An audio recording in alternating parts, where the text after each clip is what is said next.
At Fantom Works, 3 things matter to us. Cars, country, This motor rocks. and cards. We make cars better than the day they rolled out. And for us, this is more than a job. This is our life.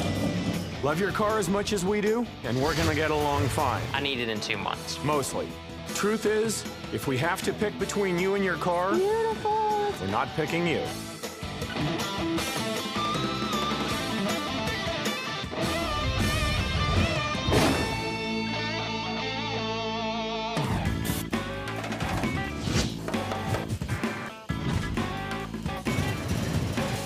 At Fantom Works, when we work on a car, we give it everything we've got. I expect nothing less from our customers. Your car's better than it was, and you're not happy. Going up. It takes a long time to restore these cars, and there's always problems. This puts us a little behind schedule for today. It's just another problem with this car. Look up here. So I try to be as careful about owners as I am with cars, and that's not easy. The fixing of the door, not that big a deal. Where we really change this project is the quarter panel. I won't fix this car for you as an insurance claim. Why not? Are you gonna pay $10,000 for me to fix the ass end of your car? No, I can't afford that. It's more like Dan picking the customers than the customers picking Dan. They're gonna say, that was all pre-existing, not one penny will they provide for me to fix that. I think that for every job Dan takes on, he turns down like 3. The car is gonna slowly start settling in the center, and it's going to have problems. It's not a job that I'm interested in doing. With all these cars in here, you will not touch this car. No. Right now, we're worrying about the cosmetics. Even when I find an owner that I want to work with, it can be a challenge getting them to realize what's best for the car and then following that plan.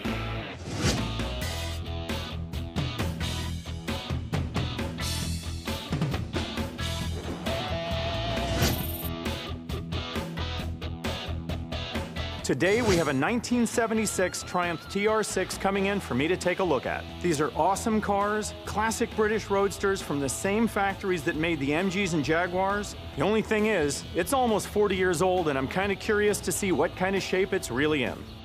Well, I'm here with my 76 TR6. Been in the garage for about 6 or 7 years. So what are your goals with this? Give me an idea of where you want to go. I really want to do, I'll call it a complete frame-off restoration. Every nut, every bolt, every part off. I'm looking to take it completely apart, put it all back together, make it something that's as drivable and as reliable almost as something today, but, like it was when it came off the showroom floor. I'm not sure that this is the right car for that. I know there are some shops that would start salivating as soon as the owner says, I want to do a frame-off restoration, every nut, every bolt. But that's not how we do things at Fantom Works. I want to do what's right for the car and for the customer. Let me see if the bottom of it looks as good as the top. I'm in shock. A car this old with no rust, no corrosion, and an original paint job. Here's what's actually amazing about this car.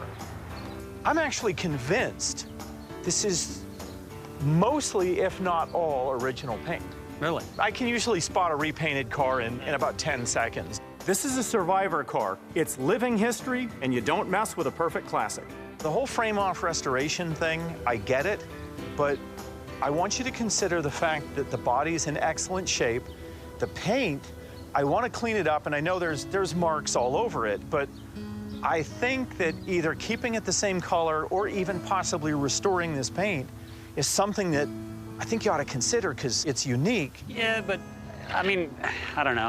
I'm not a real big fan of this paint color. I really wanted to go to more like a maroon color with the tan interior and the tan top. I'm not a big fan of the particular color it is right now. Kind of a puke yellow, not very appealing. Dave just doesn't get it. He's got a gem on his hands, but he's so hung up on the color, he can't comprehend what he has. I think that what you've got here is an extraordinarily rare thing. You've got a 40-year-old British Leyland car that doesn't have any rust in it, that still has the original paint on it. Yeah. It's the first one, in all honesty, this is the first one I've ever seen. I've never seen this color on a TR6. In fact, I'm not sure that I've ever seen this color on a car before.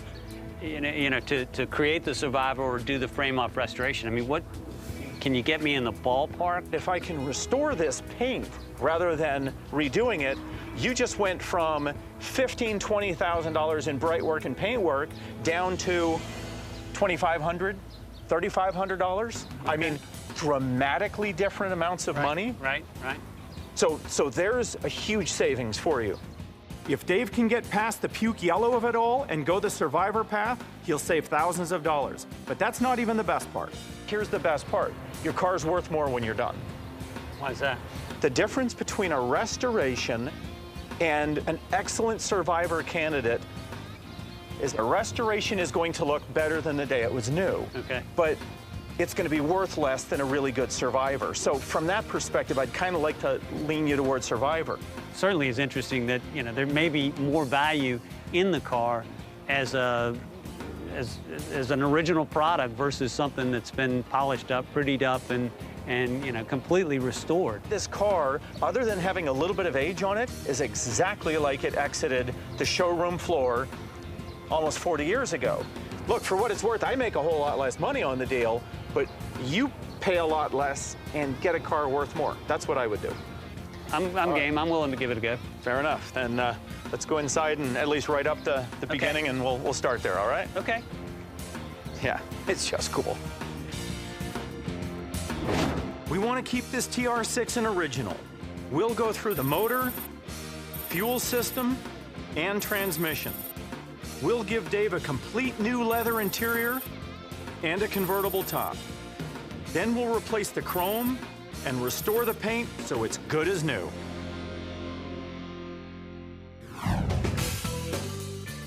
I just got a call about a '66 Volkswagen accident damaged car. A little leery about accident damaged cars, but in this case, it's a young Navy kid, and I really like helping these guys out. When I first saw it, it reminded me of my first car I had.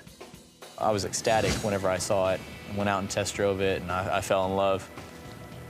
Ended up buying the car a few weeks later. And being an insurance claim, you know how the insurance companies are. This wasn't insured by a collector car company. So they've basically given a grand total of 20 hours of labor to do everything here. The insurance company knows his car should be totaled, but I think the adjuster is essentially feeling sorry for this kid who loves Volkswagens. It's a 45-year-old car, and it isn't easily replaced. So I think that there's emotions running stronger than logic in this case, because logically the car should be on its way to some sort of a field to be scrapped for the rest of its parts. I've got to pull that apron, because all the aftermarket hoods for these cars suck, so that's going to have to be fixed. Right, I would rather stick with the German parts than go to aftermarket. Now, the entire hub assembly is at least 2 to 3 inches farther back than the right side. I'm sure there's some damage to it. I'm hoping that it's mostly in the axle, but I won't really know until I start digging into it. Not a 20-hour job. There's no way. I'm probably going to have 40 hours just in the sheet metal work on it. Wow. I wouldn't even fix it.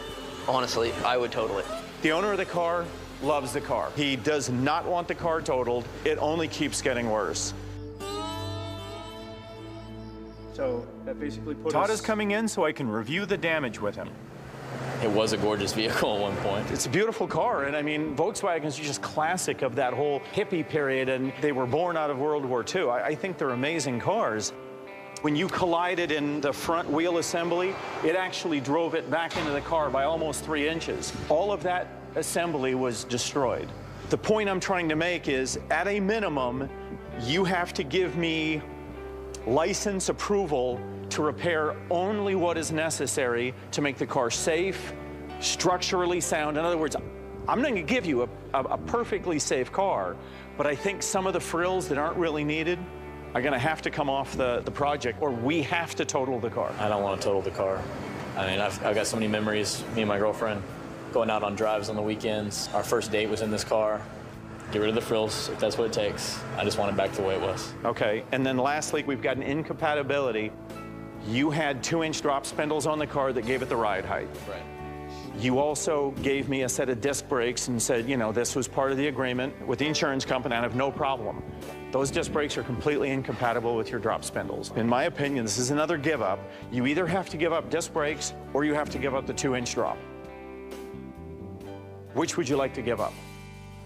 I think that it's best that we go with the disc brakes instead of the drop. If my girlfriend was in the car, she would have got injured, and if I would have had the disc brakes, this wouldn't have happened.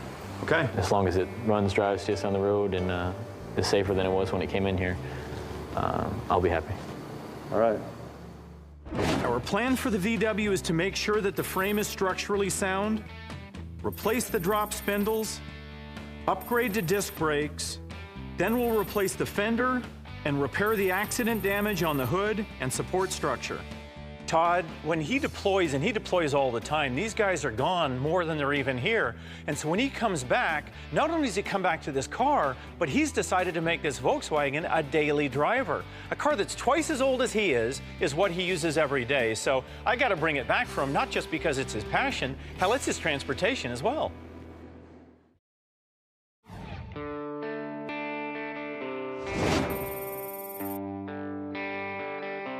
Some of the frills that aren't really needed are going to have to come off the project, or we have to total the car. I don't want to total the car.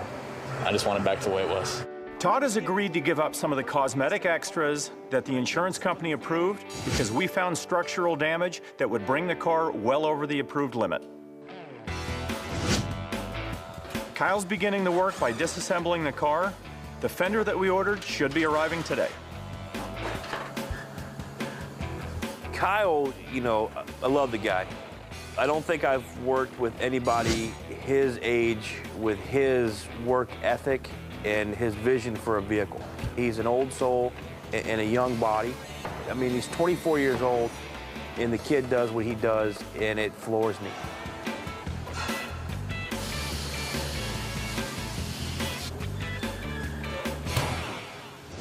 Replacement fender arrived, but I don't think Kyle's going to be very happy with it. Here's what we got. I got the correct fender, but as you can see, didn't do real well in shipping. I just don't see this as being a fender that's usable. No. The fender arrived completely unusable. I've contacted the manufacturer. They're sending out another one immediately. Fortunately, it's arriving on Wednesday, and I don't know if it's morning or afternoon right now. It's kind of stuck. I need to fit the fender to set everything.